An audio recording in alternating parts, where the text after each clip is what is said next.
Hey everybody, welcome to another episode of The Other Side of Addiction. Thank you for joining us today. Hey, our normal co-host JD is out doing business. He had to go out of town. So I knew exactly who to reach out to. Lovely Charity Fuller. Charity, thank you so much for being with us today. It's a pleasure to be here, Al. I'm so happy. Yeah, I know that you told me once, you're like, if you ever need any help, just let me know. And you jumped right on it. Yep. And I love being here. I'm so excited to be here with you. I love everything you're doing. Thank you. Thank you so much. Yeah, thank you for all your support. You've actually sent us some new listeners. Yeah. Yeah. Some of the texts I've been getting and messages on Facebook, I'm like, oh my gosh, this is so cool. So some powerful stuff lately. Yeah. Yeah, it really has been. Moving. It is moving. It's moving so fast, it's still blowing my mind. I mean, literally, some days I'm sitting at home going, man, I feel like I'm starting to get overwhelmed because it's moving so fast and I wasn't expecting this. And I don't think Brad was expecting it either, but yeah. It's meant to be. It's meant to be. It is. We have two really special guests with us today. We have Whitney and we have Janie. They are with MATR Behavioral Health, right? Mm-hmm. Now, this is kind of a cool story. USARA, who is one of our sponsors, they gave us a booth at Recovery Day. And I believe it was Jackie's. I mean, we have a full house here. If we could move the camera, we have a full house here of people watching this show. But I believe it was Jackie's daughters, and they came by our table and gave us something. And I started looking at it, and they started walking around like, no. I hurried and jumped up and chased them down. And hopefully they didn't think I was like a stalker or something. But I'm like, hey, is this your mom that does this? And they're like, yeah. And I'm like, oh my gosh, here's my card. We need to talk. And I ended up meeting Jackie and Whitney for coffee at Starbucks. And we sat down and started talking. I think we were there an hour and a half. Yeah, JD always says that if you plan a half hour, an hour with Al, don't plan on it because it's going to go longer. But but yeah, I got to know a little bit more about these ladies and about MATR Behavioral Health. So before we get into it, Whitney, I know a little bit about your story because you shared some with me when we were having coffee, but why don't you share with our audience a little bit about you? Where did you grow up? I mean, what was family life like for you? My name's Whitney Huff. I grew up in Spanish Fork, Utah. Oh, I love the accent. That's awesome. I have two older brothers and my parents. My mom suffered severely from, I'm already going to cry. It's the baby. My mom suffered from mental health really bad. My dad was my hero. Always wanted to be the boy, not the girl, growing up. When I was about 7 years old, I was molested by my neighbor. And from there, now knowing the material that I've learned at MATR Behavioral Health, I can see like this chain link of events of how I, wanted my dad to protect me. I knew if he did protect me, he'd go out and kill this guy, and then I expected my mom to protect me and she didn't. And so it created a lot of resentment towards my mom almost. And nobody knew that it had happened. I kept it to myself, but I mean, coming up with the lies at that young of an age, and I started acting out. The anger came out. I started abusing drugs and alcohol around 8 years old. It proceeded to spiral out of control. In junior high, I was a lot of marijuana and lower tabs, things like that, getting in trouble, anger. By the time I made it to junior high and high school, I was selling cocaine, a lot of pills. The anger got a lot worse. When I was 17, I got raped again at a party, and the drugs spiraled out of control. It was the Oxy era back then. I was involved heavily with some drug dealers. They ended up getting raided, and so I could no longer afford the cocaine and turned to meth. and then the oxys got really big in that era. I would get in trouble a lot at school, missed a lot of school, but like throughout a lot of my addiction, I didn't get a lot of trouble, I guess, with the law. It was always people trying to help me. And by the time my friends would get searched, I'd get searched. They'd call my parents, she's selling drugs, she's doing this, she's missing school. And I'd get opportunity after opportunity to do something different. And finally I got into a pretty good fight and hurt a girl pretty severely in high school. Got caught selling drugs again. They told me they'd let me graduate with my class if I went into treatment. So I got honest about everything I was doing. I went to treatment at 17 at Heritage Schools, and I stayed clean for a little while. I didn't touch meth from 2003 until 2016, and still I excelled in the alcohol. So throughout then, the alcohol got worse, and I started abusing the prescription drugs again. I got in a car wreck in 2009 and went into pain management. I always justified my addiction because I always had my own home. I had my cars. I always worked 2 to 3 jobs. You know, my brother's addiction, he was instantly in jail, homeless, and I took care of him. He lived with me, so I'm okay. And I had prescriptions for everything. I get U8 at work, and you can go in and get a prescription. You know, I was getting all of it: Oxys, Xanax, Adderall, Somas. I mean, Wow. I literally had a prescription for everything I lit up for on the UA panel. And then I justified it because, oh, I'm in pain and their prescription, it's legal. And I was a bartender and then a secretary or accounting during the day. And, you know, and I look back now and I watch, you know, I justified so much with the drinking, and that's where a lot of my charges came from, you know, the DUIs and the trouble with, I'd get arrested for a DUI and the cops would take my drugs and then come back to my house the next day. I'm like, oh, I'm getting new charges. And it was, you know, by the grace of God, or I had more lessons to learn. I never, you know, I was the book and release queen and go to jail and get out that night. And so there wasn't consequences for my actions, and I justified it for so long with the prescriptions, and I'm a bartender. It's just what I do, you know. And my dad got sick while I was in high school, and he was my hero when I was 17. He ended up pulling through. And then the age of 21, I left a concert and got held up in a hotel and raped again. And a year after that, my dad died from pancreatic cancer, and I just spiraled.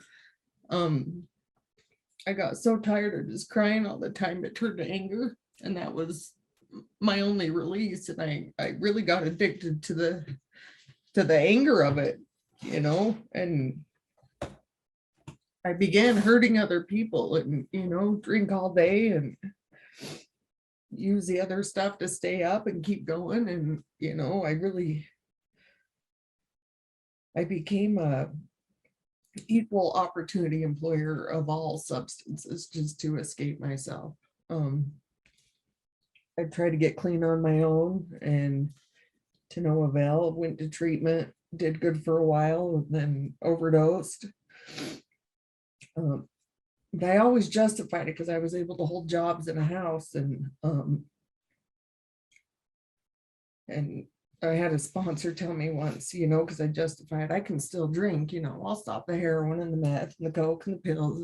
I can still drink, you know. You see people get sober and then they have a drink, and she says, you're still using that to escape your reality.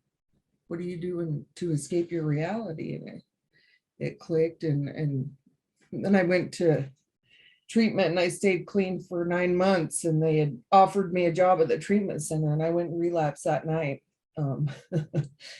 Just scared of being successful and people believing in me, you know. It's self-sabotaged.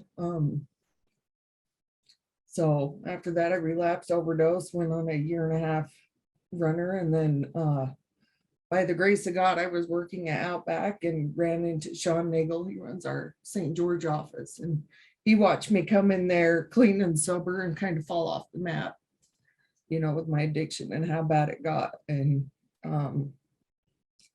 I got into outpatient with him. By that time, I was super skinny. Thought I could do outpatient. I didn't want to go inpatient again. So, My wife has thrown that too. Yeah. so I attempted that for a month, and I didn't stay clean at all, you know. And then still, it got really bad on Father's Day was my last day, and I was so messed up at work. You know, they just told me, we can't have you here. I was honest with them. I'd lost my other job that I was working because I told them I was using, I need to get help when I went into MATR outpatient, and, you know, they were willing to work with me, but when I continued to not stay clean, they let me go. And so finally Sean on Father's Day, he's like, we got to do something different. And I still wasn't ready to go inpatient. You know, we called Janie, and I had to sign a contract to do a 7 to 10 day detox. I'm like, that's like 3 days, a nap and a sandwich, like I'll be good, you know. So I came up to MATR. I stayed for 18 days and then left and relapsed, told them I had to go home and work. And I had this awesome plan that, you know, I was going to go home and work on the weekend so I could keep my house and my car, and then I'd come back and do residential throughout the week.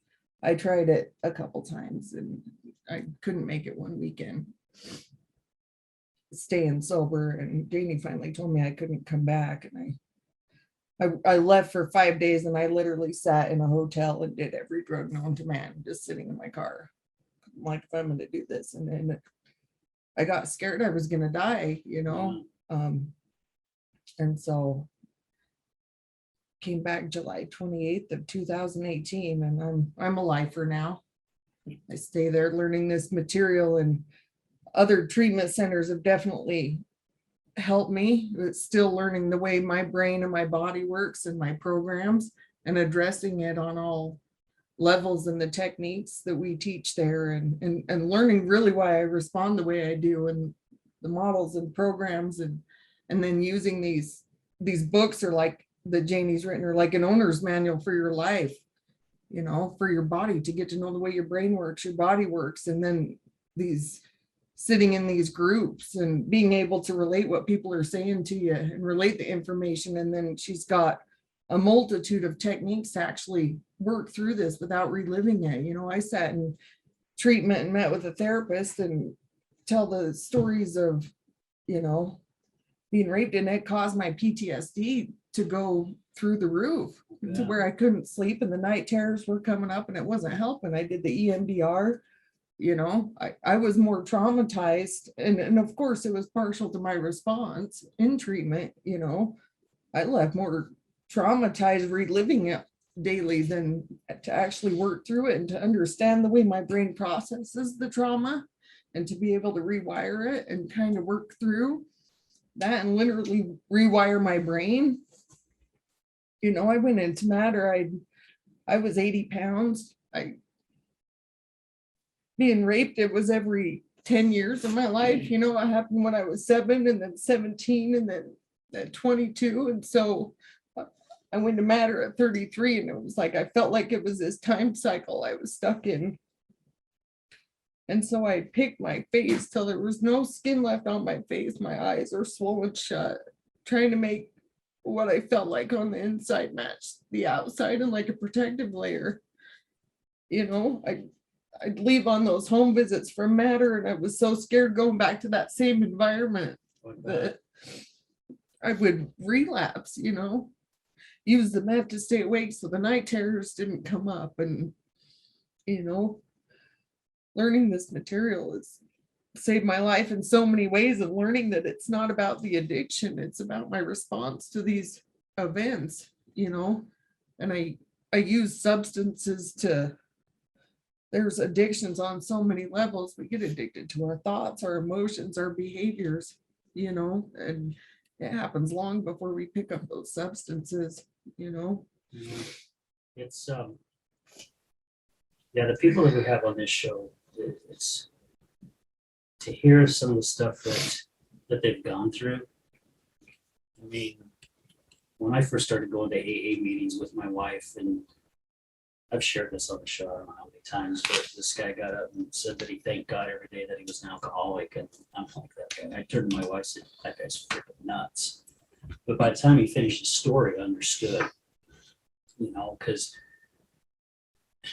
if I would have went through the same thing that you went through, or some of our other people, or things that Charity has gone through, man, I could be sitting in that chair. I could be the one that's going to matter, because that's one thing with this show is we're trying to get that message out there that you just don't wake up one day and say, I'm gonna be an addict. I'm gonna be the best damn addict I can be. I'm gonna do everything I possibly can, and oh well, it doesn't happen that way. So, man, just the stuff that you went through at such a young age, I just couldn't imagine. I mean, I have 2 daughters, and if something like that would have happened to one of my daughters, yeah, they would have to chain my ass down, because I'd be finding that son of a bitch. Well, and I know how I feel about my son had anything like that occurred for him, and my own story, like I would have lost it. Like I can't even imagine. And here I was an alcoholic. So can you imagine the rage that would have come Oh, out? yeah. But I just, that's a lot to take in, especially Well, from such a young age. it's such a cycle for people, like I've really worked at forgiving them, and I've been in abusive relationships, and and that's the thing. I hurt people after that because I was hurt and I didn't know how to Yeah. respond. And it creates this link of like, I'm hurt and I don't know what to do with it. So I continue to hurt people and my responses are hurtful. And, and honestly, watching The Shack was a big Oh my eye gosh. opener when she's sitting up there and she's like, pick between your children. He's like, I can't. And, he goes, why are you asking God to pick between his kids? There's, and going to AA and hearing people's stories in recovery, something happened in their life that they got hurt and closed off and then continued to respond. And by, learning these things and being a part of recovery, like everybody's got a story, and, Yeah. and, Yeah. and if we're judging others, we're judging ourselves because we've all done it and we can be part of the healing or part of the hurt. Well, it's like Jesus said that one time, it was in the movie, and of course it's in the Bibles and that, but it says they who hasn't sinned may cast the first stone. Yeah. And I just posted something on my Facebook saying something about, I'm not perfect. You want to point the finger at me, go ahead. But you better look at yourself in the mirror first, because, none of us are perfect and we're not meant to be perfect. So to move over to Janie. Now, Janie, you're the lady behind MATR, right? Kind of, yeah. Yeah. So I'm really curious to hear what got you to do this, because when I sat down with Whitney and Jackie, this is a different way of doing things from what I've learned from these 2 young ladies. I mean, it's totally different. And I was blown away with what they were sharing with me. I'm like, damn, this makes a lot of sense. So Thanks. yeah, what Absolutely. got you to do what you're doing and to start this? That's a difficult question to Okay. honestly to answer. First, can I, Whitney, Absolutely, thank you. yes. That was very touching and beautiful, and you're an incredible individual. Thank you. So, and thank you guys for your show. This is very different too. I'm a recovering addict alcoholic. I won't do the whole story. Mom says first time she ever saw me drunk, I was 5, and I'd been hanging out with my dad, and he was an alcoholic and very abusive when he was drunk. So when I turned 50, my Linda Demick, who she and I put the company together. She had a birthday party for me at the petite meat. By the way, Spanish fork, is that what you say? We say, I'm from Payson. So in Just a little Payson, further south. Yeah. it's Spanish fart. Spanish fart. I Fart, like it. yeah. I won't say the other name, but yeah. So, and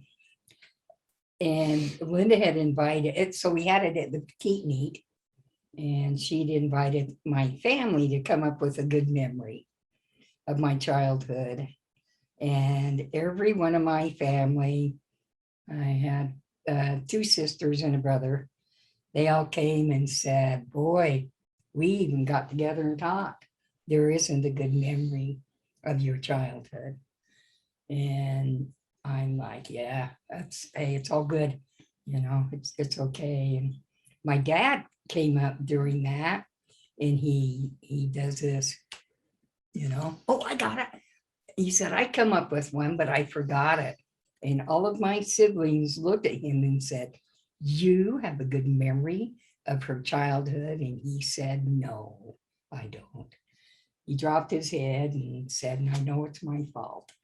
So he mailed it to me. And it's about being in a fight club with his drinking friends and their boys, and how I made him a lot of money because I could beat everybody up. And I was in the fight club from the time when I could, get up and walk around and move around. So since I was about 3 years old. So you were the one fighting? I was fighting it with the boys. I have zero memory. At 16 was the last time I remember being severely beat by my father. And I'm on the floor at my house. My family had to sit around to watch. That was kind of a ritual thing. And I'm going in and out of consciousness, and I hear someone crying. And I'm like, and they're saying my name. And I'm like, who's that? And I recognized it was my mother. And mother's voice, and she's saying, Jane, cry, please. Just cry. If you cry, he'll stop beating you. And I remember laying there on the floor feeling bad because my mom's crying because I couldn't cry. So I'm sitting there, laying there on the floor thinking, cry, what is there I could cry about? And I couldn't think of anything to cry about. You couldn't hurt me. That was funny. You try, you go to hurt me. I'm like, that's funny. So, boy, I've been to prison. 1974 till 1976. I tried to turn myself in. They didn't want me. They let me go. And I went to my sugar daddy's house. And my mom and sister showed up just as I was putting a needle in. And they took one look at me, turned and walked back out, and they went to the cops. In the meantime, I went in the bedroom and we dealt with guns. I got me a big old rifle, and I'm going up University Ave in Provo. I'm done. I got the answer. I could do the 3-day detox just west of Utah Lake. I was fine. I go out there for 3 days. I'm all ready. I can take it on again. I did the work thing.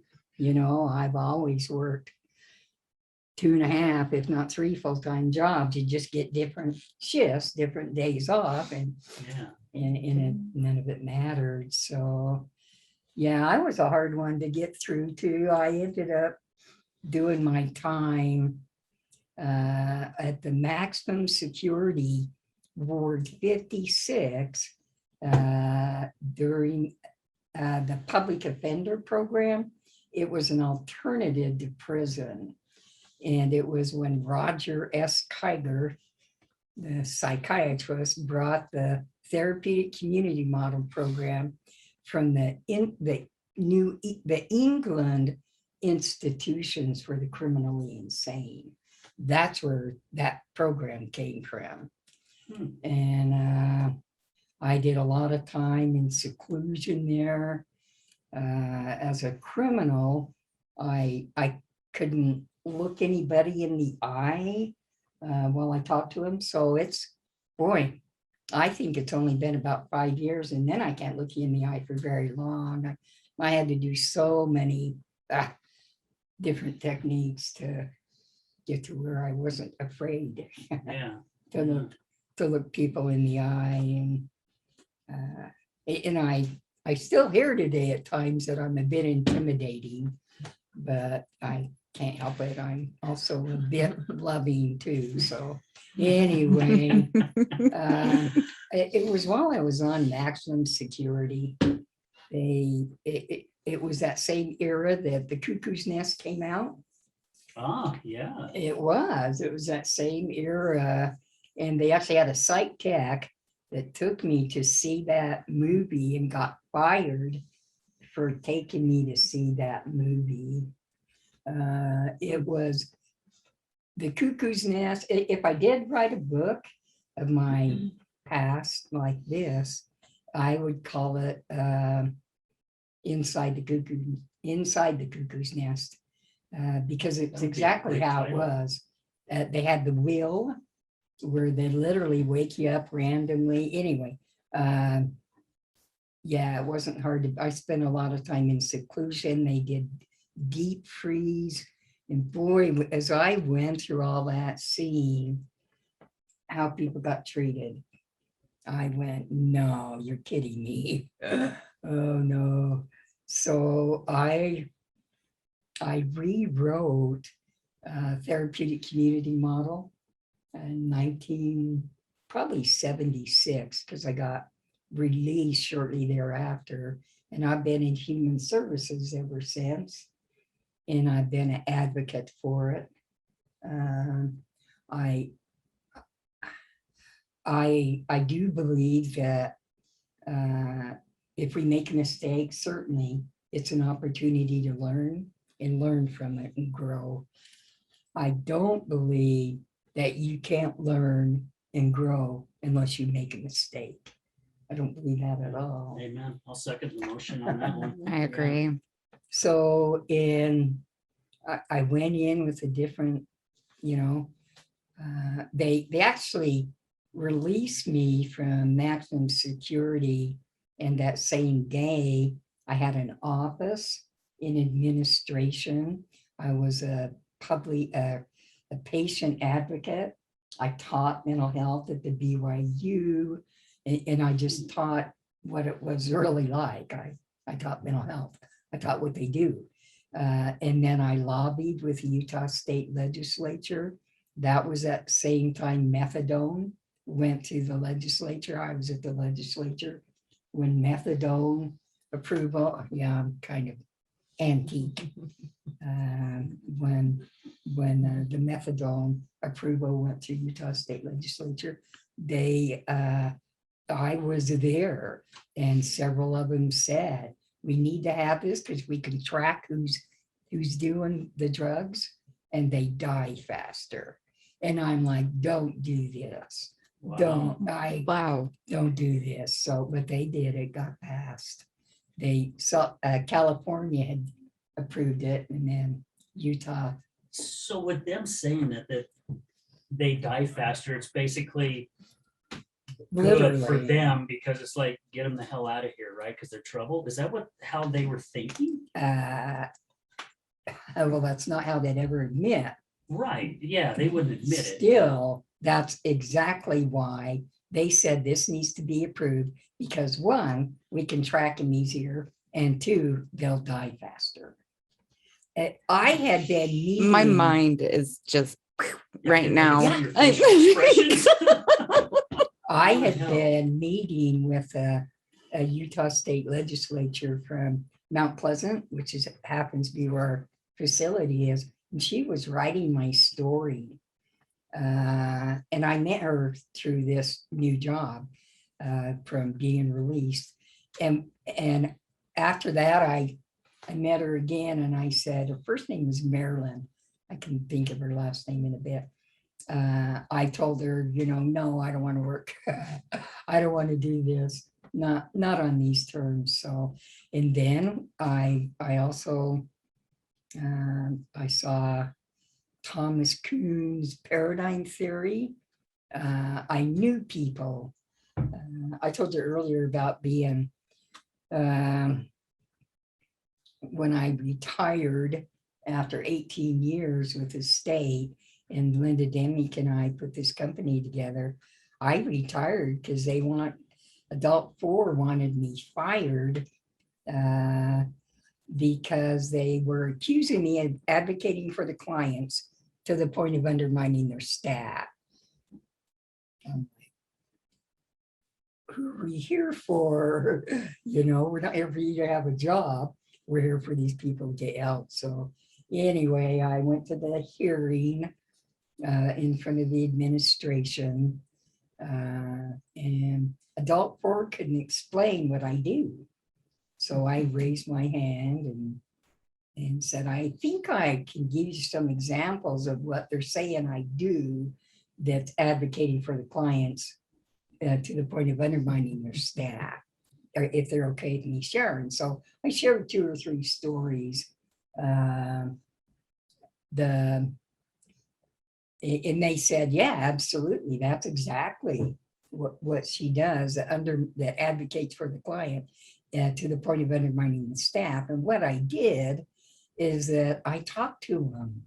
I talked to the clients. There was a lady screaming and freaking out, and it was right at the same time at the state where the full body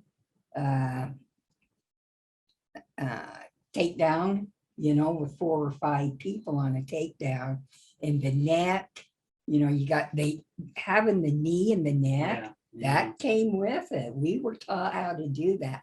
I refused to do any of them. But when those are coming around, I stepped in. That it's about 10 o'clock at night, a lady screaming, posse's called. They all go running down for the takedown. And I went down and I went up to her and I'm talking to her. And she explains that she's hearing Roger S. Kiger outside the window screaming to death because his legs are cut off and he's bleeding to death. And I'm like, you hear him? And she's like, absolutely. I said, so if you stop shouting and I listen, I'm going to hear Roger S. Kiger screaming because he's bleeding to death. And she said, absolutely. I'm like, okay, be still. So she did. And I got 8 or 10 staff behind me. I put my ear up to the window and I'm looking at her, going, I'm shaking my head no, and she's putting her ear up.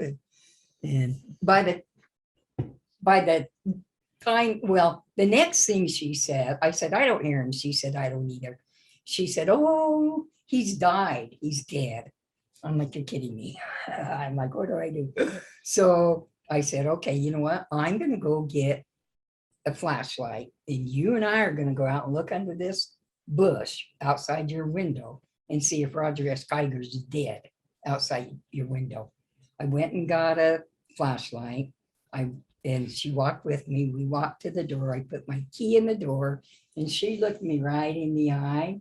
And she said, Janey Marvin, you are absolutely psychotic. Roger S. Kiger's been dead for 10 years. I'm going to bed. I said, good night, Melva. So, and Adult 4 said, yeah, that's how she does it. That's what she's doing. So, and, I lived there. I lived with them. The way that they were, and it's so hard to get a system to be able to function together.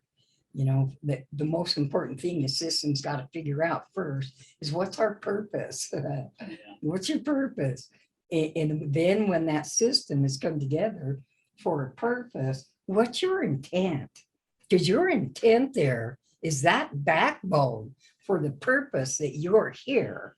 So, in that I say in defense of the system, because it's still hard to help, to be in the system and to keep your focus on advocating for when it's advocating for the patients to the point of undermining the staff, maybe staff needs to take a look at what we're doing. And it's, when I can get Melba Porter, major psychotic lady, to look me in the eye and tell me I'm absolutely psychotic, that was one of the funnest moments of my life. So, because she's pretty psychotic. So basically, you were just stepping in their world, right? Yeah. I mean, by listening to you and what you're saying, you just step into their world. Yeah. Because us on the outside, we're not seeing or hearing what they hear. But if you step into their world, because I remember when my grandma was getting close to pass, the dementia really started taking over, and I remember how frustrated some family members were, because sometimes they knew you, sometimes they didn't. And as hard as it was, I just put myself in my grandma's state. It's like one time my wife and I went to go visit her, and it was during Christmas time, and they had some young kids come in and play some Christmas songs with their musical instruments. And my grandma kept going like this, and I'm standing behind her wheelchair, and I'm finally like, Grandma, what are you waving at? She goes, your grandpa, he's right there. Take me over to Grandpa. Oh, I'm like, I don't know, Grandma. I don't know if I can get you around everybody to go see Grandpa, And she goes, you just take me over there right now. And I said, all right. So I just moved the wheelchair just a little bit and then moved it around. And she's like, all of a sudden, she's like, where are you going? I'm like, well, we're just going to park right here for a minute. And she goes, okay. So she completely forgot about Grandpa, but she thought we were going to Grandpa. And as hard as that was, but to be in their world, because again, we don't know. And it's just like somebody like myself on the other side of addiction, trying to get in a world of somebody that's battling addiction. We don't know. right. We don't have a clue. So, well, let's take a quick break right now. I mean, this has been some really good stuff. I've been watching some of Charity's facial expressions, and she's just like, I can see the wheels turning. And gosh, the first part of this with Whitney, with your story, I mean, holy shit. That's all I can say is just holy shit. Yeah. And where life took you, and where it's at. So when we come back on the second half of the show, let's talk more about like MATR. Okay. And then while we're doing that, Whitney chime in, because you started going there and was going out and kind of going back in, and she was kicking you out and things like that, which it seems to happen, when someone's trying to find their way to get their life back together. But if you ladies are fine with it, let's touch on that. Awesome. Okay, guys, we'll be right back. Thank you.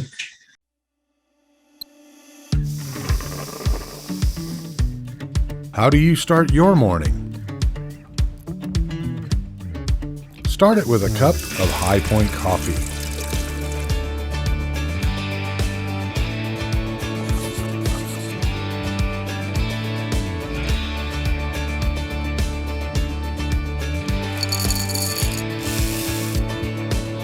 Because no matter where you go or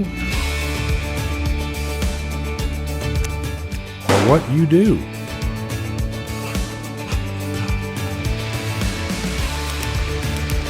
it's always better with coffee. High Point coffee. What's your high point?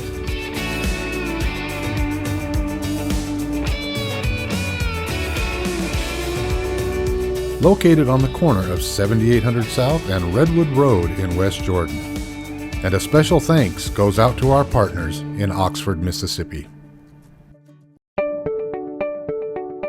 This is Gregory, owner of Lift Up Concrete, proudly serving the Wasatch Front for the last 12 years, lifting sunken flatwork for both residential and commercial applications. Only fully trained professionals lifting concrete at your residence with the same quality of material and method used at every commercial job we ever do. Don't replace it, lift it. liftupconcrete.net, 801-792-4535. Contact us at liftupconcrete.net, or if you're looking for a complimentary quote, 801-792-4535. Again, 801-792-4535. Again, this is Gregory, Lift Up Concrete Lifting.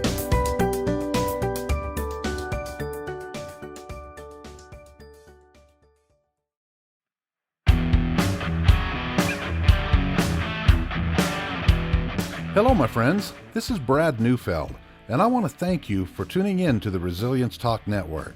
You can listen to my show, Resilience, every morning, Monday through Friday at 8 a.m. Mountain Standard Time.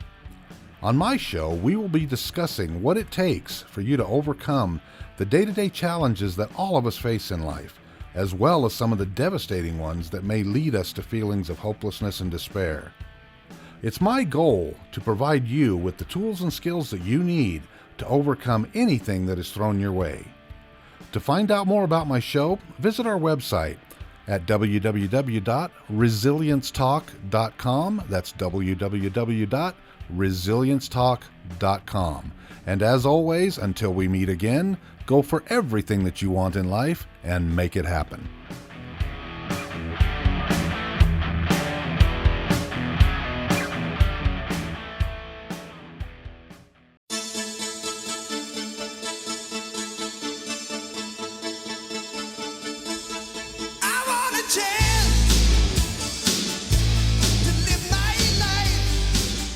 Hey everybody, welcome back to the second half of The Other Side of Addiction. And we've got our two special guests, Whitney and Janie from MATR Behavioral Health. Guys, the first half of the show was, phenomenal. I'm just going to use that word. My Use wife your tells me word. That's my word, phenomenal, because I use it so much, but it was phenomenal. So before we get going in the second half, as we always do, I want to say thank you to all our sponsors. We have had such a great response with people who believe in what we are doing. We've got Steve over there at High Point Coffee in West Jordan off 7800 South and Redwood Road. We've got my good friends Gregory and his beautiful wife Tosh, the owners of Lift Up Concrete out of Kaysville. Oh my gosh, I knew I'm going to go brain dead, and I say these thank yous to sponsors all the time. Taffy Town, thank you Taffy Town for sponsoring us. We have USARA, the Utah Behavioral Support Advocates. You guys have been awesome. We have Resilience Productions. Thank you so much. Not Resilience Production, Refiner Productions. Thank you so much for all your support and all your love. And also, as always, a huge thank you to Brad Neufeld and Resilience Talk Network for opening up your arms and allowing us to be here in their studio to do these great shows and have such phenomenal guests on the show. Also, just want to say thank you to our listeners. You guys have been great. The responses that we're getting, the messages that we're getting, I mean, you guys put me in tears every single week with some of the messages that we're getting. So thank you for following us. Thank you for your support, and thank you for sharing. That's how this thing is growing. We are getting close to our 100 subscribers. I think the last time I checked, we're 28 away. 28 away to hit our 100 subscribers. Our goal is to hit the 100 by the end of October. If we don't, it's okay. But, you got to set a goal, right? And thanks to you guys, I'm still shocked that we're only 28 away, to be honest with you. I didn't think we would be there as soon as we are. I really thought that we'd probably only be about 40 right now, but it's been great. All right, well, let's get on with the second half of this show here. Gosh, we were talking about before we left about MATR and this new approach to help people that are battling addiction. And as a matter of fact, we have Janie here, who went through all, the addiction world. Her partner, Linda, who is here in our studio, who basically is like on the other side, and just like myself on the other side. And to be able to, that is such a great combination, it really is, because you've got both sides of the world, right? Yes, it's such a testament, as I was sharing with them a little earlier, is to the power of human connection, and that we are all in fact souls, and to be able to see different walks of life coming together to make a difference and joining hands. It's incredible. It's so moving. And I'll second the motion on that one too. I wish I could get a gavel. No, that's going a little too far. So, Whitney, let's start with you. You met Janie. Well, you met a gentleman that you were working with, and he got you to start going to MATR, and you were kind of in and out. You shared that Janie finally kind of gave you the boot, and maybe that's kind of that little bit of the hard love. But we were sharing during the break, and Linda brought it up. Didn't matter how many times you went back there. These guys opened their arms. They accepted you. Janie even said, you're welcome with open arms, and they're going to care for you until you learn how to care for yourself. That was probably huge for you, with all the shit that you have gone through in your life, to finally start realizing there are people out there that do care about you, but are there to let you know you should care about yourself, right? That you are somebody. Yeah, it was Sean that I had mentioned earlier to help me find MATR and get me into MATR. I took off that last time and was supposed to return on a Sunday and didn't. And he would message me all the time. And when I was in that place, it was that helpless, hopeless, and worthless, just leave me alone. Let me get high. I don't want to hear that people love me when I'm sitting in that shame and guilt. And he would send me a poem that Janie wrote on Facebook called "You Don't Even Know Who You Are Anymore. You don't even think that we care. You think we see you through the eyes of addiction. We see you through the eyes of our prayer." Yeah. Wow. That just gave me goosebumps. Wow. So it goes on. Yeah, it does go on. You need a tissue. I'm over here.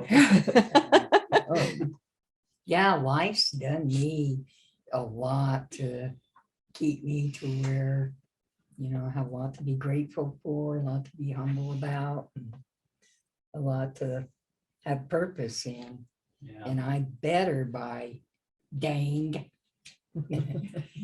keep my intent good too. So Well, and I think it, again, and Charity touched base on it, to be able to go through what all of you guys have gone through, and to have that combination, and to be able to reach out to somebody like Whitney, and believe in them, because a lot of our guests that have come on the show, they felt like no one really cared, and no one did believe in them, and they didn't believe in themselves, which, gosh, if you have no one else supporting you, why would you think that you're anything special?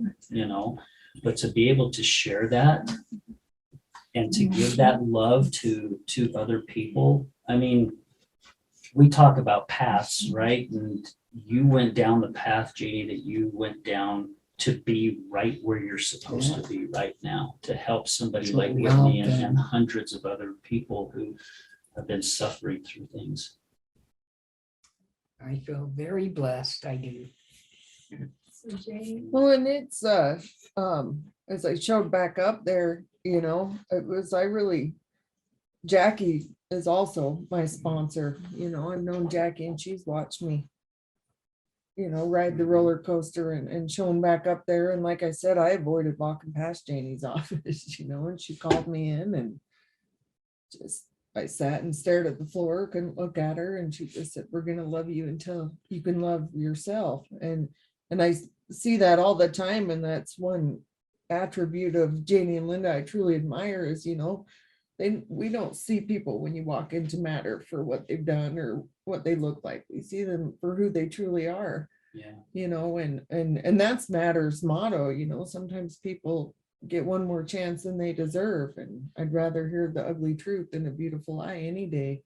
And having that environment, you know, my family supported me through other treatment centers, and this time they called when I got there and said, we love you, but we're gonna love you from a distance.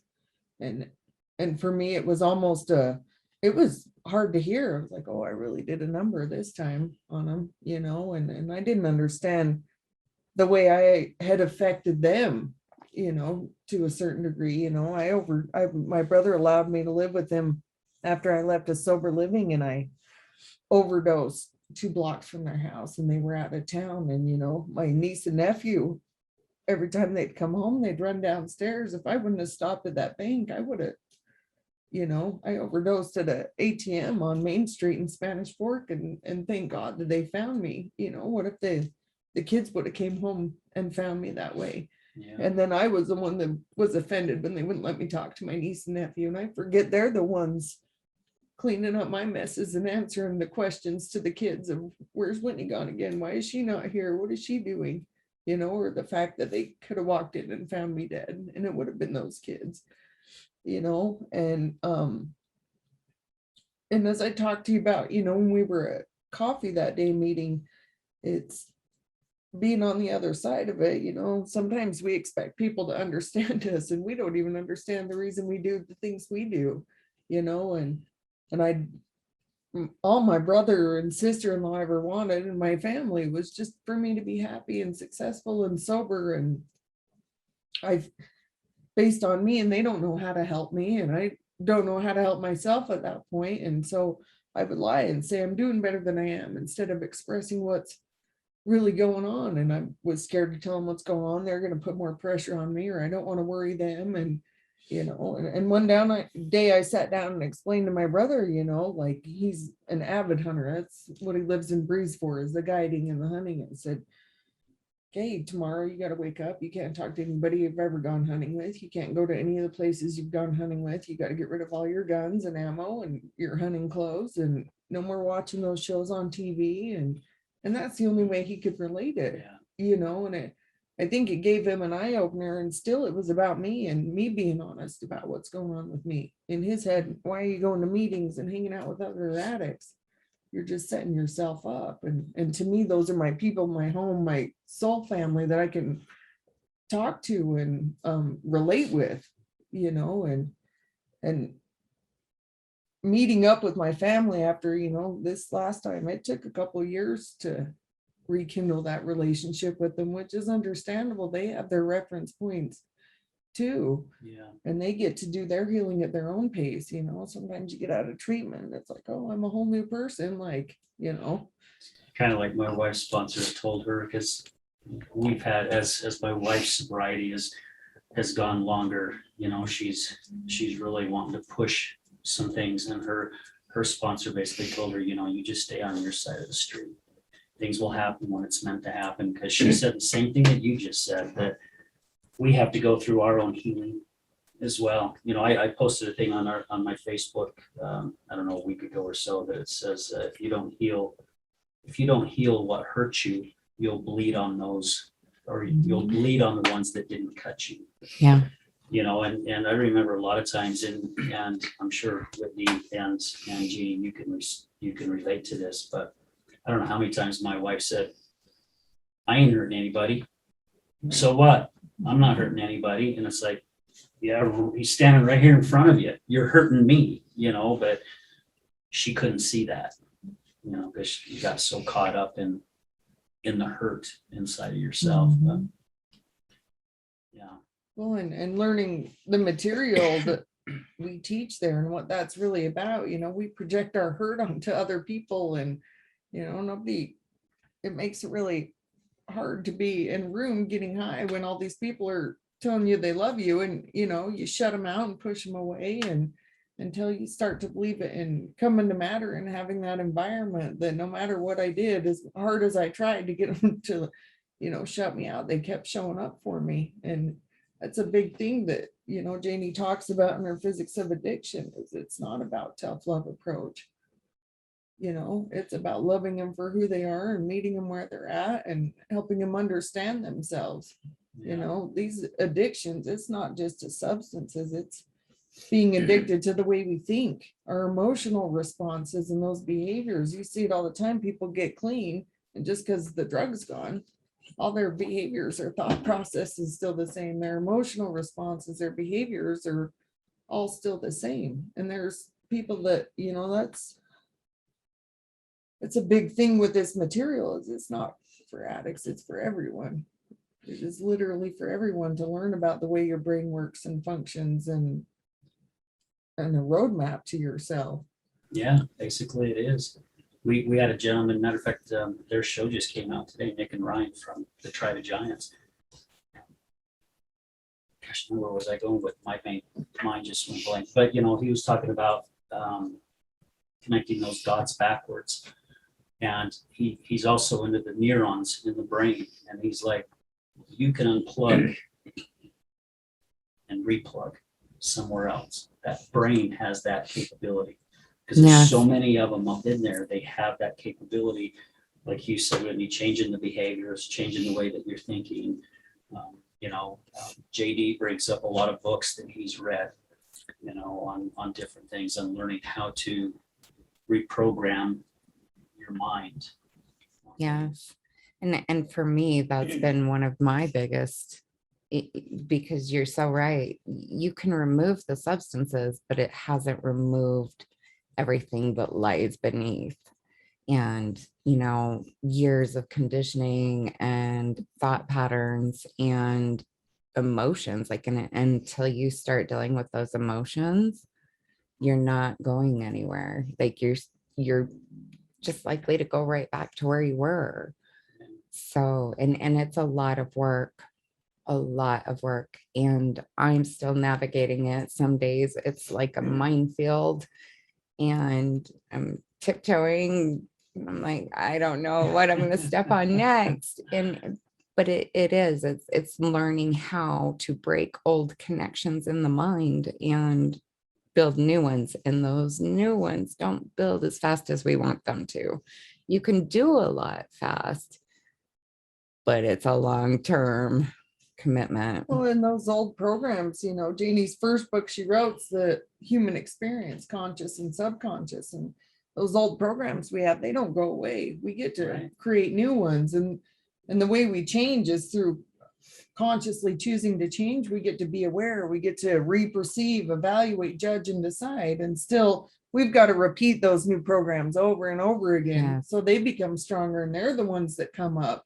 And still those old programs don't go away, and they kind of sit behind the curtain going, I'm still here. The subconscious has a way of, like you said, pulling back the curtain, you know, and here I am. It's like, hey, you forgot me. Yeah. I want to be seen today. And yeah, it's a choice. A good book is The Conscious Creator. Oh. It talks about stuff like that. I read it, I don't know, 4 or 5 years ago, and it was like that thick, but now it's like that thick because of all the dog ears that I have in it and all the highlights. But it basically, the conscious creator is, you got to create that new mindset, you know, and MATR. So what is it, Janie, that MATR does that's a little different than like what other rehabs? Because they're all, I don't want to badmouth rehabs. Right. Because they've helped a lot of people. Some are just not a fit for others. Like Al-Anon wasn't a fit for me. I could not deal going to Al-Anon. I went 3 times, and after that 3rd time, I told my wife I will never frickin' step in another Al-Anon meeting ever again, because I felt more pissed off and, you know, more hurt and than I did when I went in. And I think, Whitney, you touched base on it in the first part of the show. Sometimes you've got to find the thing that works for you, because we are all different. You know, our brains work in different ways. So maybe you went to some other rehab and it just wasn't that fit for you at the time, but then you found MATR and it was that fit, you know. So what is it that you guys do? I mean, do you feel like you do things a little different than like some other rehabs? Yeah, we definitely do things. Our whole approach is different.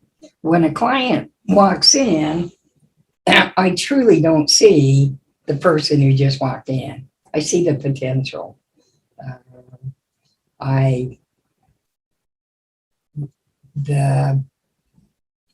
Look at my life.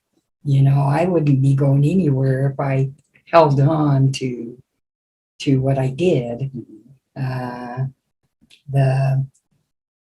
I'd like to mention a couple of authors. One is Elliot Aronson. I read him repetitively years ago while I was working at the state. One of his books I like a lot is Mistakes Were Made, but Not by Me.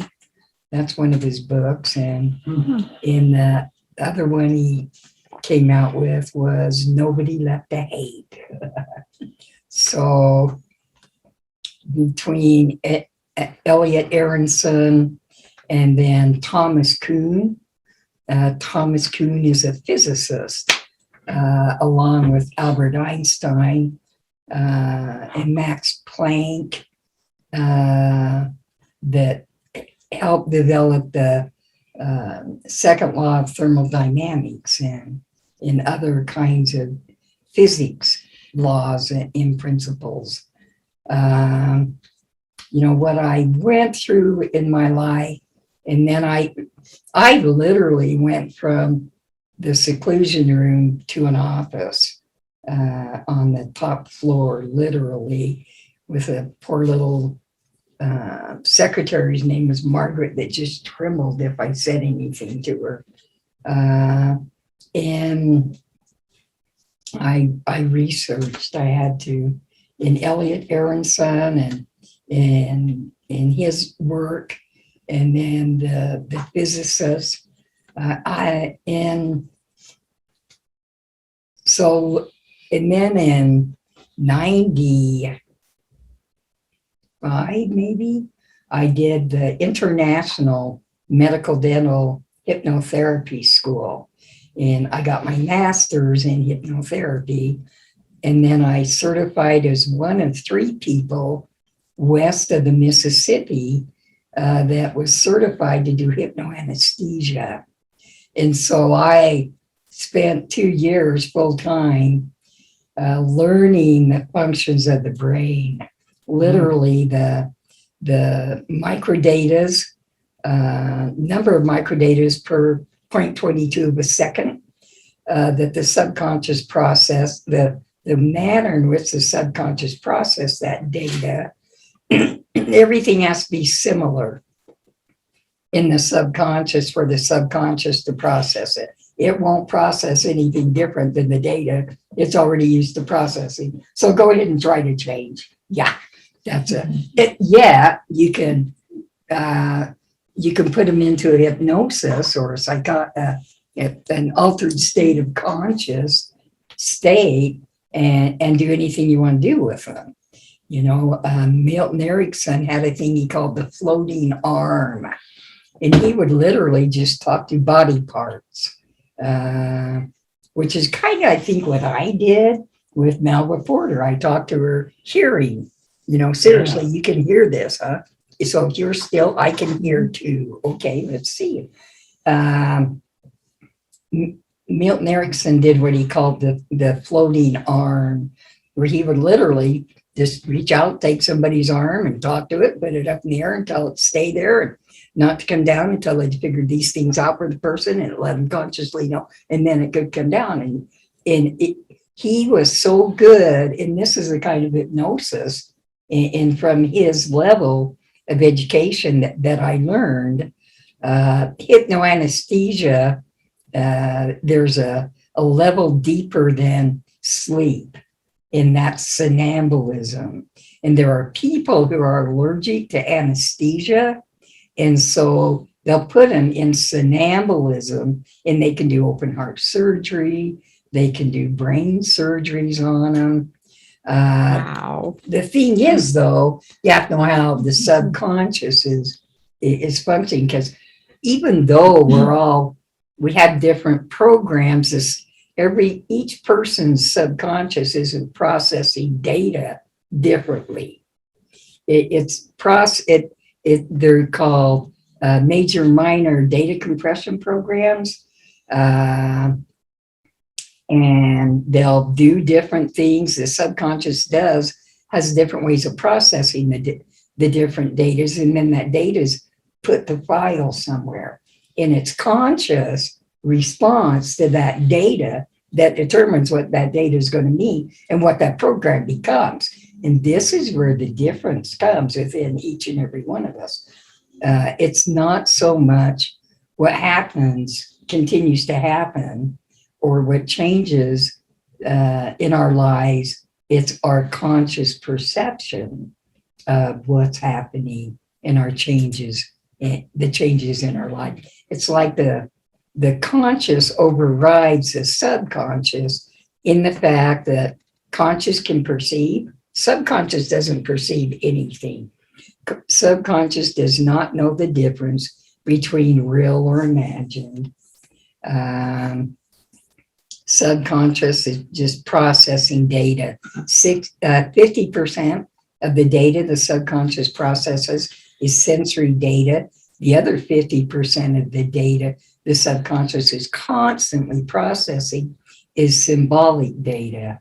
I did not get into symbolic data, but it is very real in there. It's a science that I just didn't get into it. I kept my focus on the sensory data. So what'd you hear? What'd you see? What do you feel? You know, what's the temperature? What do you taste? What, are you smelling anything? Where's the feeling inside, and what's that feeling may be like, and in different things like this. So, you know, you take somebody like myself or Whitney or you, you know, Charity, any of us, and as little kids start doing, what are you doing to us? And then, so what do we think about it? You know, to a point that I'm laying there on the floor going, cry, and feeling guilty that I couldn't cry, because now I'm making my mom cry.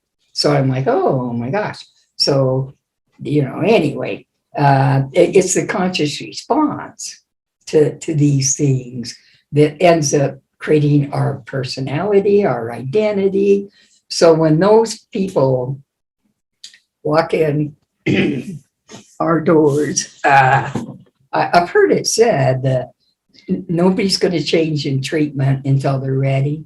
And I've said, if the only people we ever had walk through our doors change were the ones that were ready, I wouldn't have kept it open. I wouldn't have kept it. Of course they're not ready, you know. They're wanting it, though, right? They're wanting it, but they're there for a reason. yeah. Oftentimes to keep their family, to get the kids back from the state, or these kinds of things. You know, one of the first things I did a month of the hypnotherapy, and I went to quit, and they're like, why are you quitting? And like it was maybe more paying my, anyway, I said, I'm not paying, I'm done. And they're like, why? And they had the guy that taught us the most detail, I had to keep notes. She was not having teacher anymore, and he was going to England to teach. And I said, because you're teaching, and she would literally slap herself in the mouth when she gave us data about how the subconscious processes data, when she gave us facts. So for example, conscious processes 5, 7, or 9 whole bits of data from the subconscious every 0.22 of a second. So in my book, I broke down how many whole bits of data is conscious having access to it every minute, and then conscious perceives it, evaluates it, judge it, and decides it. And then everything conscious thinks goes back down to subconscious, and subconscious processes that the same programs, the same way it processed the data from the environment.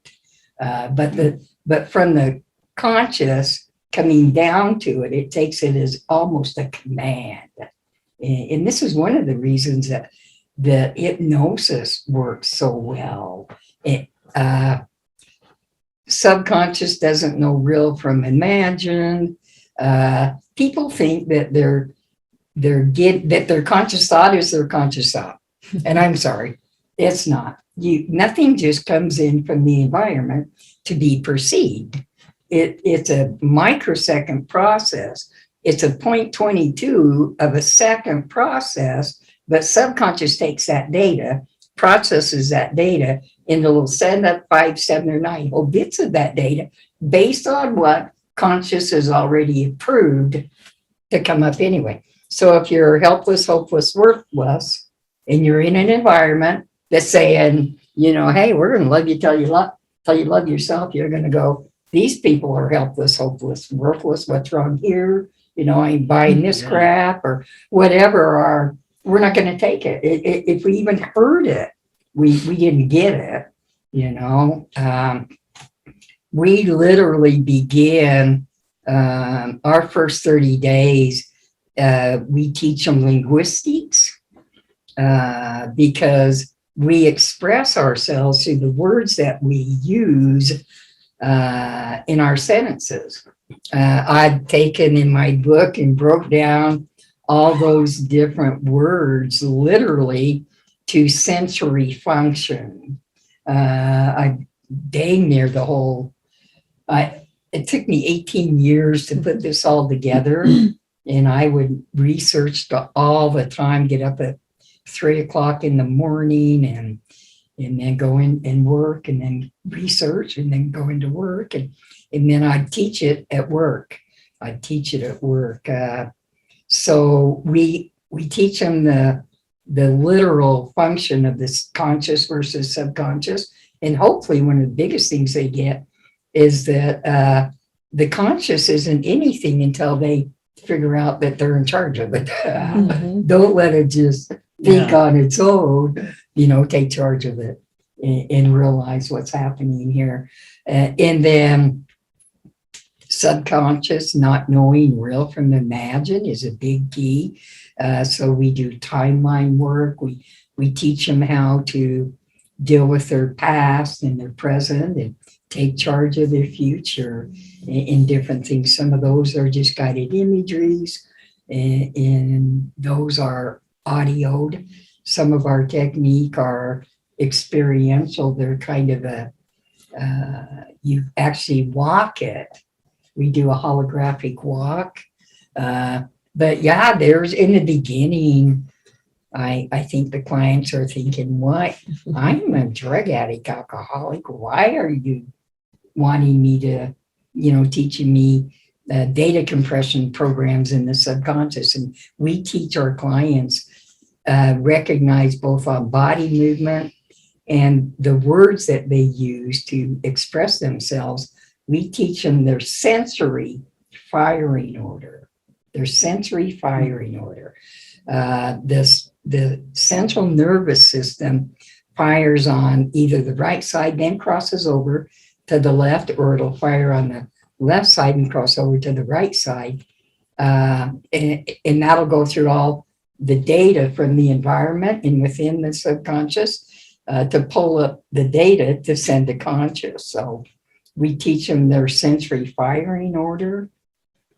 And then based off their sensory firing order, they know what their references are, what motivates them, what causes them to make decisions based on different sensory datas. And then the linguistics, there's words we ask that they not say, not use, they be aware of what they're, and I don't know, the list is maybe a dozen words in the beginning. So the word don't go in because the subconscious takes all the data. Everybody's subconscious takes all the data from the environment and creates an opposite of its data. The minute that it goes in, it'll take the frequency, whatever it is, and it'll make an opposite of that data. So it's comparing the both all the time. So if you say, don't think of the color purple, and don't think about using, just don't think about I it. just thought of the color purple. Yeah, Yeah. it was like that. The word want, the subconscious is taking everything literal. It's the subjective brain. It's not objective. Objective gets to perceive. Subjective the does not perceive. It's processing data. And that's all that is data. So I'm sorry, but I gotta say that the saying, if a tree falls in the forest, nobody's there to hear it. Does it make a sound? No, it makes a frequency. It takes a conscious mind I like to that. to perceive To perceive it. what that was. It's a frequency. You know. Anyway, after my first quarter in medical dental hypnotherapy, I decided I'm not doing hypnosis. I'm going to teach people how their brains work. So, and everybody I see, you know, what you've experienced, it doesn't matter. You know, well, it doesn't to a point anyway. We all have great potential. We all have great potential. So that's how MATR works. I mean, basically, when you have your students come in, Yeah. you teach them how their brain is working. I mean, you don't sit them in a chair, because I think some of the audience may be thinking, okay, you get them in there and you've got the little thing and you're waving it in front of their eyes. Oh, waving the pendulum, yeah. Going, hey, at the count of 3, you know, Nope. it's just, you're teaching them how to rewire. I mean, everything you were just sharing, some of those words were too big for a guy like me. I'm like, okay, yeah, I'm lost on that one. And I'm over here going, I want that list of words. Yeah, Charity has an incredible talent with words. But in my brain, when you were saying all this, I'm picturing Salt Lake City with all the construction. Orange barrels guy holding the stop sign. No, okay, yeah, waving this one through. No, stop, you know, and that's how I'm picturing all this stuff moving around in the head. And really, it does make sense, because we all look at things differently. We all see things differently. We all absorb things differently. You know, I'm just in awe, Janie, really, on how much you know about this. I mean, I feel like I'm sitting here in front of somebody, some greatness here. I mean, seriously, of all the effort that you put through to understand all this from your experiences. I mean, I'm shocked. I literally am shocked that you have gotten yourself to this point. I mean, you should have people knocking down your door. I mean, I would love to do something like that just to figure out how the hell my brain works, because sometimes I'm scratching my head going, man, I just don't get it. Okay, maybe I'm scratching the hind end going, I just don't get it. But yeah, I mean, this is crazy. So when I first talked with Jackie and Whitney, that's how I was so intrigued with this, because my wife's been through 7 rehabs. And I think after the 3rd one or whatever, it's like she knew how to get through the rehabs. Yeah. I mean, she knew how to do whatever she needed to do. It was a piece of cake. Didn't matter if they kept her 3 months, 4 months, 6 months. Because within 24 hours to 48 hours after she'd leave the rehab, she was back drinking again. You know, and I remember one of her attorneys called one time and was talking with me, and they're like, hey, man, the courts are getting tired of it. She's looking at probably doing some big time, you know, heavy time, like a year or more. And I'm going, man, that will kill her. I mean, because 40 days about killed her. And I said, look, don't frickin' send her to another rehab. because that ain't gonna do shit. She needs somebody to get inside her head. And I just found somebody that knows how to get inside people's heads to make them understand what's inside their head. So yeah, that's just incredible. Thank you for the work that you're doing to help so many people. And Whitney touched base on early in the show. This isn't just for addicts, it's for everybody. Well, and it's, It really you know, is. all the stuff Janie just said, it might have felt like it went over your head and she's looking at it. You don't have to understand everything. We've got Right. techniques that are just going to help you rewire your brain. You know what I mean? And that's, you know, Janie started this so people could figure out the way their brain works. And what we teach there and practice there is helping you guys realize you have choice. You know, when you're in that addiction, you don't see a way out. It just keeps consuming you and you feel like you don't have choice. You come in and you learn about your brain and these events that happen on our timeline. How long did those events last that you talked about? Or, you know, it's about our response to that event. That's why two people can go through the same thing and experience completely different results because of their conscious response and their emotional response to it. And then that event is like a grain of sand on our timeline. And then we create these belief systems from it that create this ripple effect, you know, where the PTSD, that's just that free floating data. So our creative subconscious comes in, and it creates a future for it and it creates a past for it. And then it's working to find similars so it can become a file and store it. And it doesn't have anything to match it up to. So it's just going to keep creating it. And then we relive these experiences and Constant rerun. Huh? constant rerun. Yeah. And we create it working to get that to file. You know, we talked about when you're first learning to drive, what are you doing? When you go through driver's ed, you're paying attention to where your hands are, all the Oh, places, yeah. you know, Seats, mirrors, yeah. blinkers. You get in your car now, you don't even pay It's attention. automatic. Yeah. So that's what we're doing. We're just creating. Now that's an automatic program. That's a subconscious program. You can just hop in a car and go. But when you're first learning, it's conscious. You're consciously aware of what your hands are doing, your blinker. And so while you're in treatment, you get 90 days isn't that long. And still, it's long enough that you can start if you take the opportunity to really put those new programs into place. Because, you know, it's a big facility. You got lots of mirrors. I call them mirrors, you know, that are around there that are going to bring up stuff so I can work on it. And I can use these new programs I'm creating to approach things differently. I used to approach everything with anger, and now I get to really work at doing it with love and compassion because I had role models that taught me that. Yeah. And my anger is about my fear of being hurt again, you know, and if I can show love and compassion like I was shown and show people there's a different way. I never believed that people got completely sober or I could have the life I live today.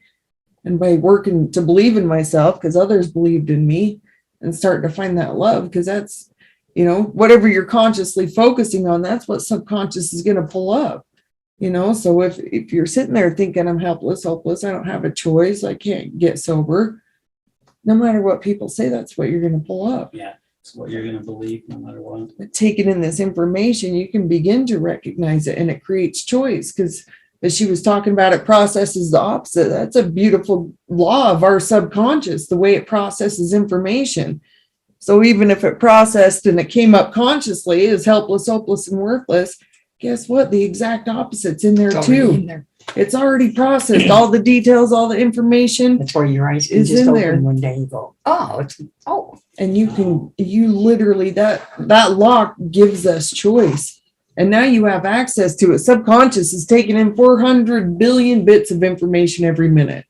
We're consciously aware if we're processing 9 bits in 1 minute, 1,469 bits.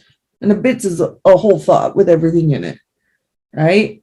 And still, that's a lot of information. But if we're not consciously aware of our focus and perceiving, all that old stuff's just going to keep coming back up. And still, we have access to the exact opposite. So all that hurt, that pain, that negative thinking, the opposite's already in there.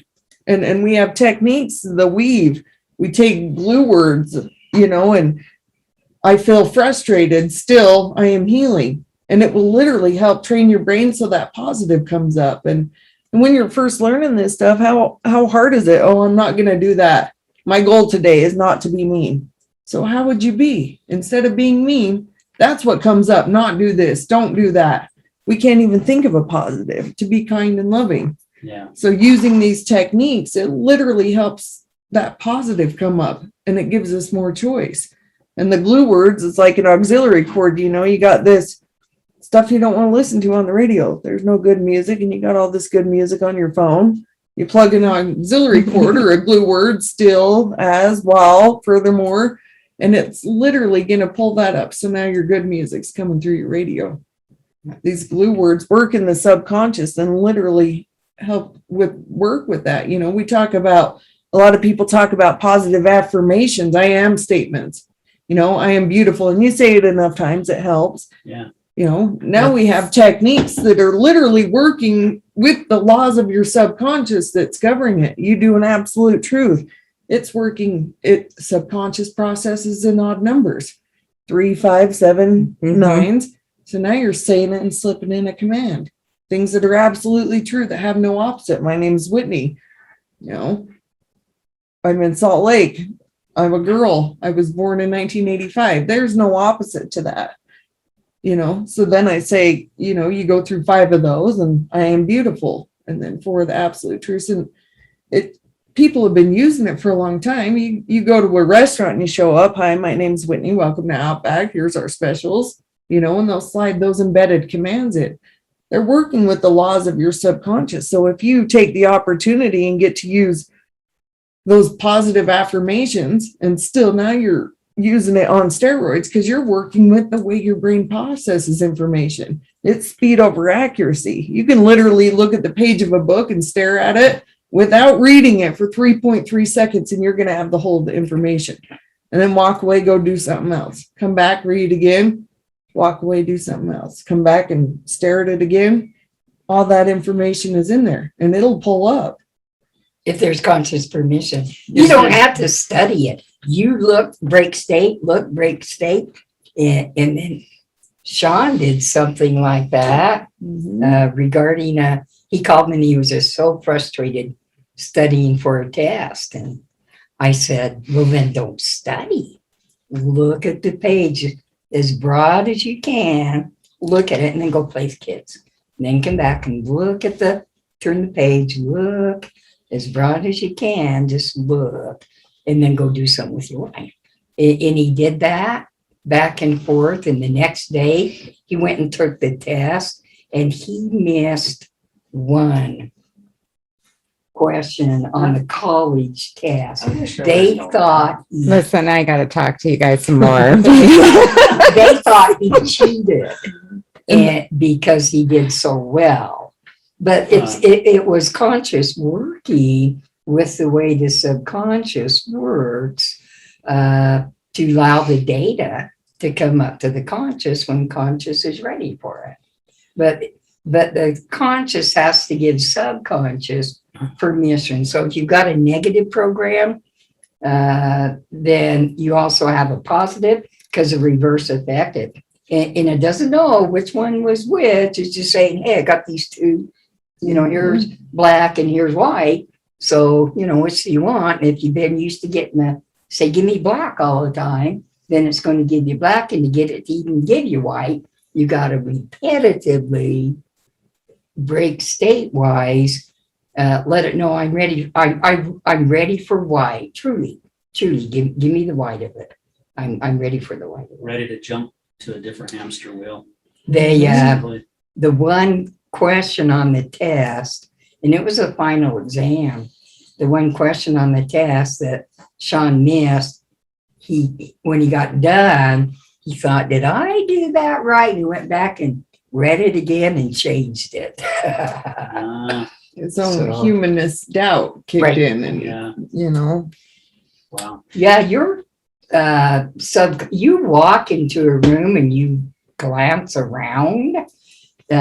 Your brain knows exactly how many of them squares are on the wall, how many lines, how many lights. That data is in the subconscious. It's just then, are you used to having that part of the 5, 7, or 9 whole bits of data coming to conscious? Some are. some aren't, but you can program anything that you'd like to have programmed. You may have to deal with some of the other program, so it's not battering at you, and also be truly ready or do a technique to manipulate the subconscious, but you're consciously choosing to manipulate the subconscious into letting you have the other data. Wow, this is some really good stuff. It's kind of crazy to be honest. It is, but I mean, it is definitely a different rehab type. Yeah. Definitely. Oh, yeah, 100%. I mean, because like I said, my wife's been through 7 of them and nothing like this is, and then I think it's something that she could have used a long time ago, but I say, you know, things happen the way they were supposed to happen. Well, they do. Yeah. And that's what we talked about at coffee, you know, like going through this with your wife and learning these things, and you had a corporate job for 24 years and now you're living your purpose. Yeah. And you went through all of that to get you To where I'm at today. Yeah. And we're all doing it, you know, unfortunately, some of us still keep that someday, you know. I feel like I was almost kind of forced into that someday, even though I didn't have that someday, if that makes sense. But okay, guys, we're going to stop for a real quick break, and then we're going to come back and let's share with our audience how they can find you guys. Okay, so guys, we'll be right back. Hi, this is Tamara K. Anderson, and I want to share something special with you. When our son Nathan was diagnosed with autism, I felt like the life we had expected for him was ripped away, and with it, my own heart shattered as well.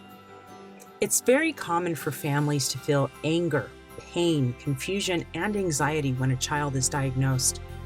This is where my book, Normal for Me, comes into play. It shares my story of learning to replace my pain with acceptance, peace, joy, and hope. Normal for Me has helped change many lives, and I'd like to give this book to as many families as possible. We've put together something I think is really special. My friends and listeners can order copies of my book at a significantly discounted price, and we will send them to families who have just had a child diagnosed with autism or another special needs diagnosis. We will put your name inside the cover so they will know someone out there loves them and wants to help. I will also sign each copy. You can order as little as 1 or as many as hundreds to be shared with others. So go to my website, tamarakanderson.com, and visit the store section for more information and to place your order. You can bless the lives of many families by sending them hope, love, and peace. Check it out today at tamarakanderson.com and help me spread hope to the world.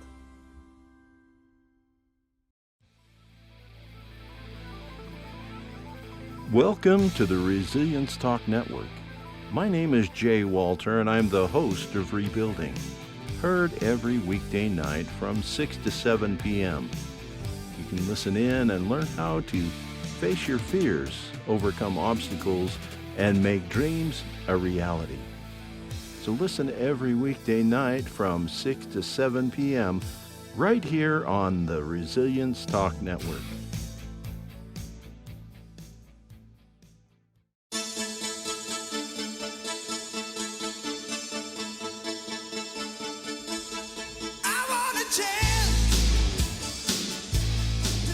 Hey everybody, welcome back to the other side of addiction. Man, this has been an incredible show. I'm just going to go ahead and use the phenomenal. It's been phenomenal and incredible and amazing. And Charity, do you have any other incredible and phenomenal words? Stellar.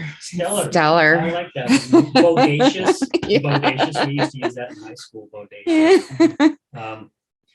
A big thank you again to our guests who are here today. Thank you so much, Charity. Thank you for being here. A few more sponsors to thank. We've got Troy Hoddle with I Am Power Ninja Real Estate. We've got TJ McLeland with Fitness Real Estate. We also have my new friend Tatiana Rose, who is with Business Bookkeeping. Guys, thank you again for all your support. Thank you, all your listeners. Brad, thank you with Resilience Talk Network. yeah, I mean, I could spend a half hour thanking people and going on and on and on, because it's just been an incredible ride so far. And Al, Yes. thank you. Oh, thank you. You're trying to make me cry, aren't you? Yeah. Yeah. Damn you, Charity.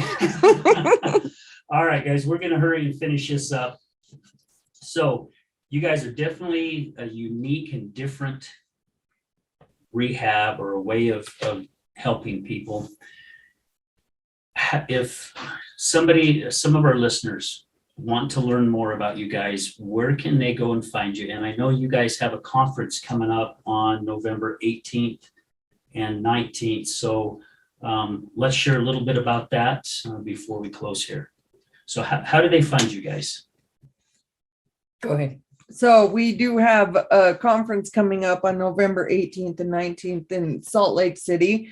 It's part 1 of 5, learning about the holographic human transformation theory. And it goes deeper into some of the stuff we've touched on today. And we'll teach you some of the techniques we actually, it's going to be educational and then application, doing some of the techniques that we teach at MATR Behavioral Health. Okay. And you'll also be able to gain CEUs there for the ones in the recovery field, and be able to, you can scan the code and register, and then you will be able to get the CEOs for mental health and substance abuse.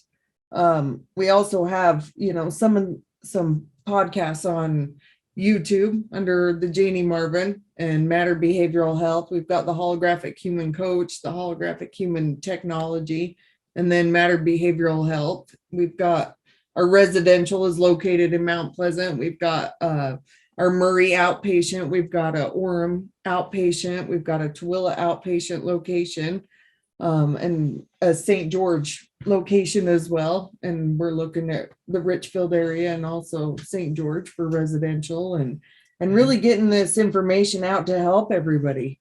It's about sharing this message and learning about the way you think and the way you are, and getting to know yourself and offering others choice.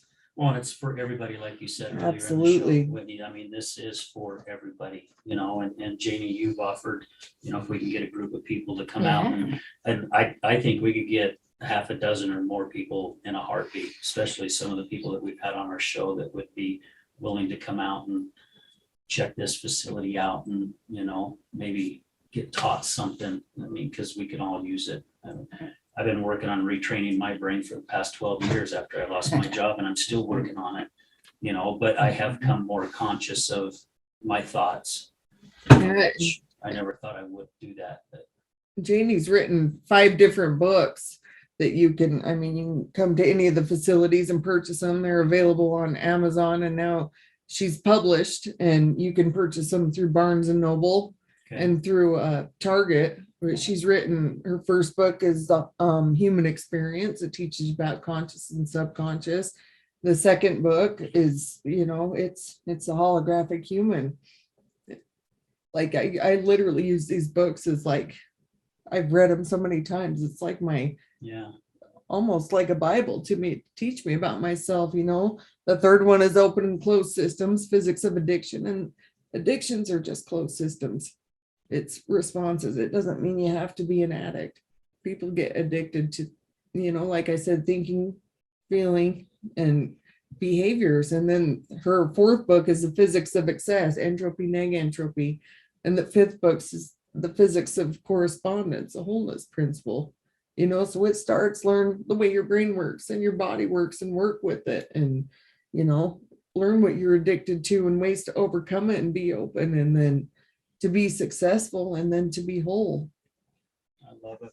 Well, we'll make sure we get all this information from you guys. So when this podcast goes out, we want to make sure all that information is there where people can find your books, the name of the books, website. Make sure you guys get us everything that you want us to post. Make sure we get it so we can make sure it's there. That's awesome. That's my responsibility, is to make sure whatever information you guys have to share, that it gets put there. So can I say something? Real quick, please. I'll try to do it really quick. So before I got my RN, I was a midwife, and I delivered babies at home. And so I look at the clients when I'm in teaching, and I say, you guys are incredible. And what Janie has taught, I have the strong feeling that it will be used during the millennium, because those that are already in heaven have things to work through. Mhm. So I look at the clients and I say, you know this. You know about the information. Are you ready? So I'll say this to you, Whitney, and I'll say it to you. And I'll say it to you. Are you guys ready to go work with all of these different people to be able to overcome whatever we've set up for ourselves? They tell me they're ready. So I say, okay. And I said, and all the babies that I've delivered, I've never seen an ugly baby. And so I don't know what's going on with you right now, but I do believe that you have some work to do. And there are people waiting for you to help them understand the material. So Whitney, you could do that, couldn't you? Absolutely. Yeah, we appreciate you having us on the show and Really, inviting thank us you. and Yeah, thank giving you. us this opportunity. And it's been a pleasure to get to know you and have Absolutely. conversations. And I hope you guys, come check this out or call us and let us come show you some of the. Yeah, I think it would be Techniques. great to Yes. do. I mean, I know Charity's down. I'm down. Yeah. I'm pretty sure my wife would be down as well as doing it. JD. Gosh, probably Melody would be. Lori, yeah, we got a bunch of people. So guys, thank you so much for your time. Thank you. Greatly appreciate it. Like Melody says there, or not Melody. Gosh, my brain is just fried right now. Anyway, there are no coincidences. No. Okay, everything happens for a reason, and I believe running into Jackie's daughters and having all this happen is what brought all this together today. So guys, thank you so much. Yeah, Thank you. Guys, again, thank you for your support. Thank you for your love. And yeah, be sure, we'll make sure we put the information here on about their conference that they've got coming up on November 18th and 19th. They've got some great information to share. So as we say every week in closing, remember, addiction is giving up everything for one thing. Recovery is giving up one thing for everything. We're out.